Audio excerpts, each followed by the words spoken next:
YouTube channel official iNews dan nyalakan lonceng. Pemirsa, pemerintah mengambil alih pengelolaan dan pemanfaatan Taman Mini Indonesia Indah atau TMII. Langkah ini diambil atas rekomendasi Badan Pemeriksaan Keuangan agar kualitas pengelolaan aset negara menjadi lebih baik.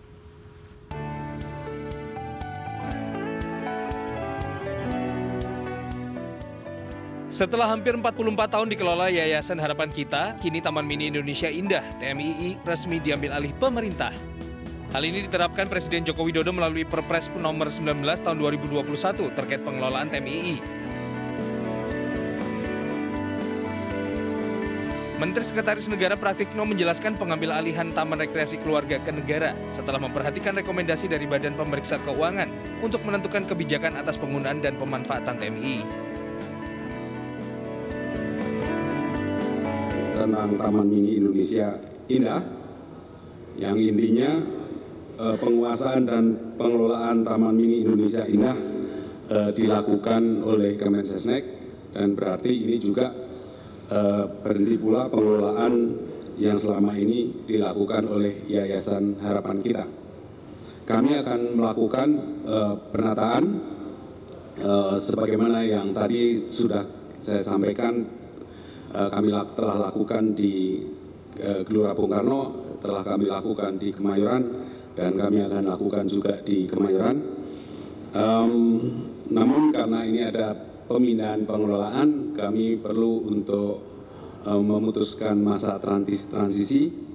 Jadi nanti akan dibentuk tim transisi untuk mengelola selama transisi itu.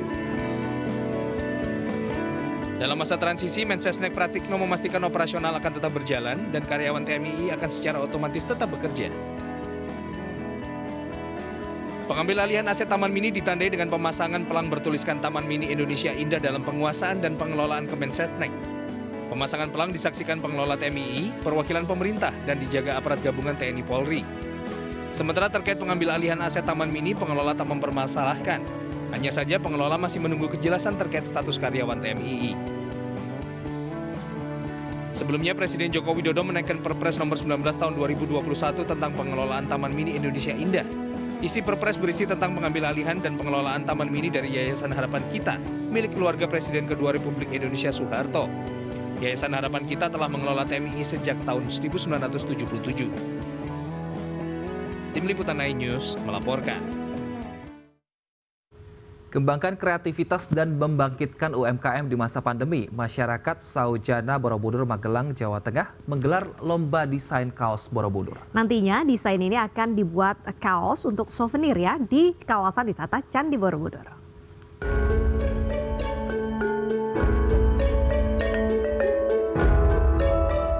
Inilah sejumlah desain kaos karya peserta yang dikirimkan ke panitia lomba desain kaos Borobudur. Tercatat lebih dari 137 peserta yang beradu kreasi untuk menjadi desain terbaik dalam gelaran lomba. Peserta lomba tergerak untuk berpartisipasi demi mendorong pulihnya pariwisata Borobudur yang terdampak pandemi. Terlebih, Borobudur telah menjadi destinasi wisata super prioritas di Indonesia. Kalau saya lebih ke ini, feel-nya lebih dapat.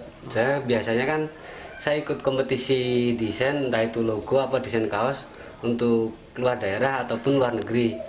Nah ini masa di kampung sendiri ada apa? Ada sayembara, ada kompetisi, masa saya nggak ikut. Nah apa ya?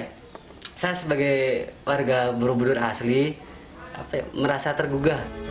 Sementara masyarakat Saujana Borobudur selaku penggagas lomba ingin mengkampanyekan bahwa Borobudur ada di Magelang dan bukan di daerah lain.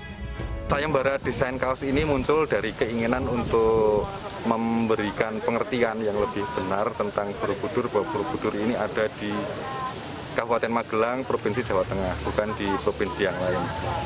Karena ini berefek secara luas, nggak cuma sekedar t-shirt, sekedar kaos, tapi ini adalah publikasi kaos, diplomasi kaos, bahwa kaos itu berbicara lebih lantang daripada kata-kata. Nantinya, desain kaos yang masuk dan menjadi juara akan diproduksi dan dijadikan souvenir kaos khas kawasan wisata Candi Borobudur. Sementara para pemenang akan mendapatkan piala dan hadiah uang tunai. Dari Magelang, Jawa Tengah, Puji Hartono, iNews melaporkan. Ya pemirsa, pemerintah sudah menetapkan larangan mudik pada Lebaran tahun ini. Ya kamu sedih ya nggak bisa mudik ya? Iya sedih, makanya gemeter. sampai tertekan ya tidak bisa mudik untuk tahun ini. Namun Anda tidak perlu khawatir karena objek wisata lokal ini masih boleh tetap beroperasi dengan menerapkan protokol kesehatan yang ketat.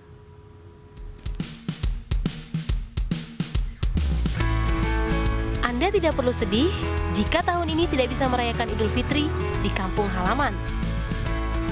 Meskipun melarang aktivitas mudik, pemerintah masih mengizinkan tempat-tempat wisata lokal beroperasi.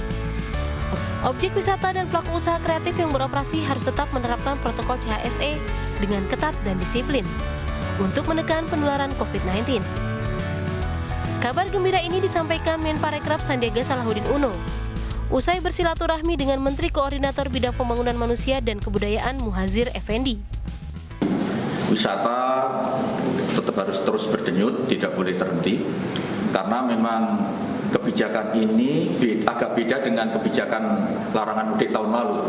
Karena tahun lalu itu pakai skema PSBB, jadi pembatasan sosial berskala besar. Kalau sekarang ini PPKM berskala mikro. Jadi untuk kegiatan-kegiatan pergerakan orang itu masih dimungkinkan. Kami siap untuk mendukung keputusan pemerintah dan sekarang kami menyiapkan opsi-opsi staycation, opsi-opsi pariwisata dalam bingkai PPKM skala mikro, termasuk juga penyediaan produk-produk ekonomi kreatif untuk mengganti kehadiran secara fisik masyarakat di kampung halamannya. Kebijakan yang diambil pemerintah ini tentunya bisa menjadi angin segar bagi pelaku pariwisata dan ekonomi kreatif untuk bisa bertahan di tengah pandemi COVID-19. Selain itu, upaya ini dilakukan untuk memastikan sektor pariwisata tetap tumbuh selama larangan mudik berlangsung. Tim Liputan iNews melaporkan. Ada kekhawatiran dari Mbak Hana juga maupun Mas Rafiq kaitannya dengan royalti itu tidak diberikan secara langsung kepada para musisi. Kami punya perjanjian dengan 3.895 pencipta lagu. Pencipta lagu bukan yang di Jakarta saja.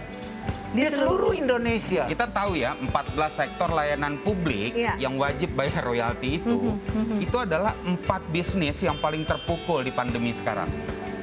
Hotel, karaoke, media, dan lain-lain gitu ya.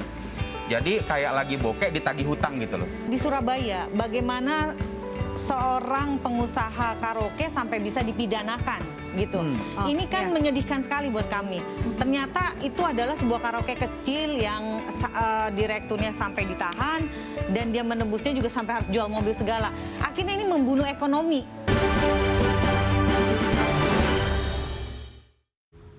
Pemirsa, debt collector babak belur dihajar massa. Apa penyebabnya? Informasi selengkapnya usai jeda, tetaplah bersama kami.